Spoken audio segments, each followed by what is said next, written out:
Magandang umaga po sa ating lahat, mga kapatid. Magandang umaga po, Father Vic. Araw ng Miyerkules, sa ika-26 na linggo sa karaniwang panahon, pagdiriwang ng kapistahan ni San Francisco ng Assisi. Isang santo na kilalang kilala, maraming mga deboto, maraming mga tagasunod. Nakilala sa kanyang radikal na pagsunod kay Jesus. Iniwan niya ang lahat, hindi lang sa salita, sa gawa. Tinalikuran niya ang lahat, namuhay ng mahirap, namuhay ng simple bilang pagsunod sa Diyos.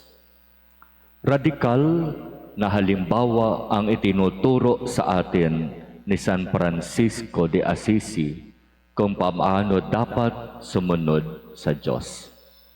Kasi di ba, narinig natin sa Ebanghelyo ang iba't ibang sitwasyon kung papaanong ang pagsunod sa Diyos ay hindi madali.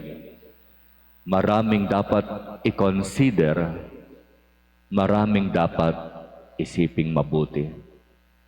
Pero para kay San Francisco ng Assisi, lahat ng mga considerations na yan, lahat ng mga iniisip na yan, ay kaya kong talikuran bilang pagsunod sa Diyos. Kung ito ang halimbawa na ipinakita sa atin ni San Francisco, kaya rin kaya natin siyang tularan? Siyempre ang sagot, hindi.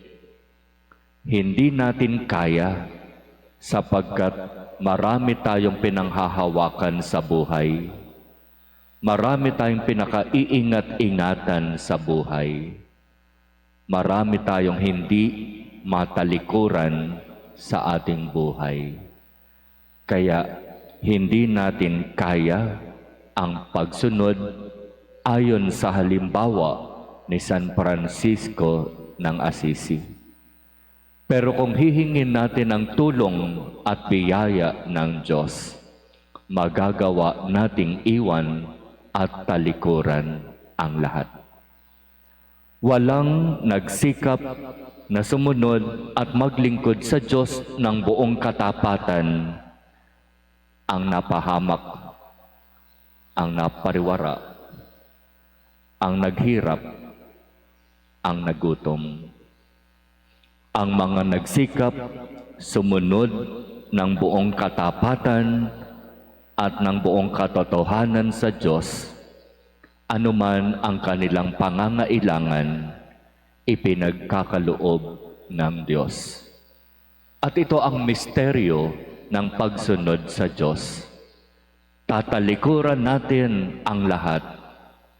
Iiwan natin ang lahat para umasa at magtiwala na ang lahat ng kakailanganin natin ay Kanyang ipagkakaloob.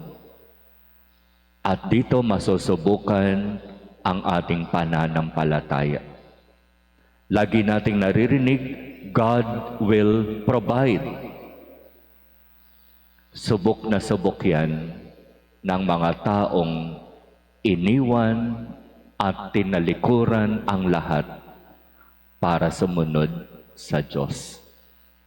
Talagang ang Diyos ang nagkakaloob ng kung ano ang kailangan at pangangailangan ng taong buong katapatan at katotohanang sumusunod at naglilingkod sa Kanya.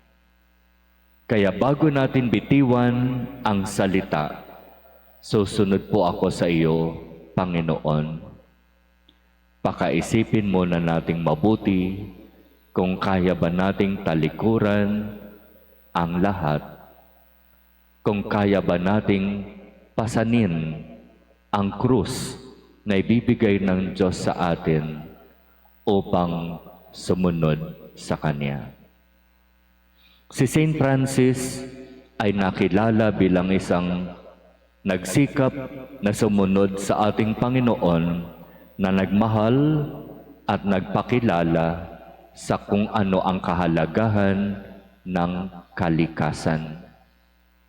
Itinuring niyang mga kapatid ang lahat sa kalikasan.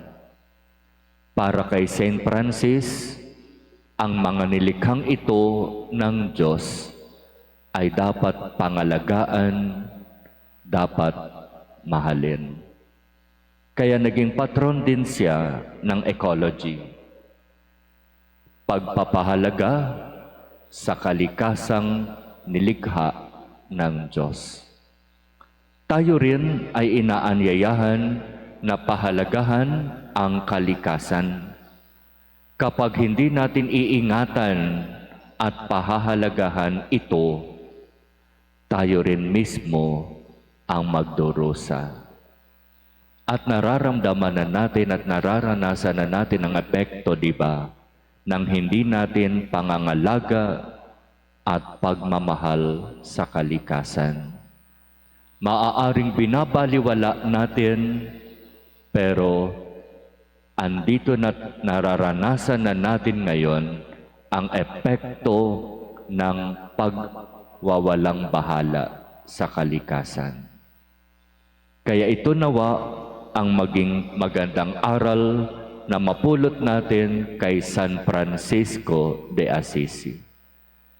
Nung siya'y nagdesisyon na sumunod sa Diyos, pinatunayan niya ito hindi lang sa salita, kundi sa gawa.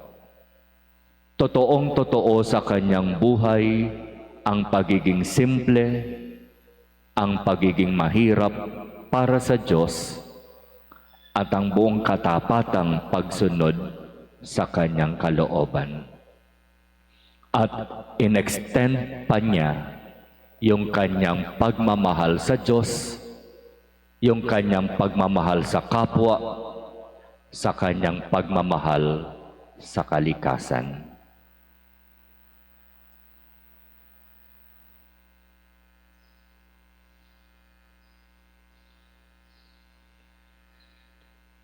Amen.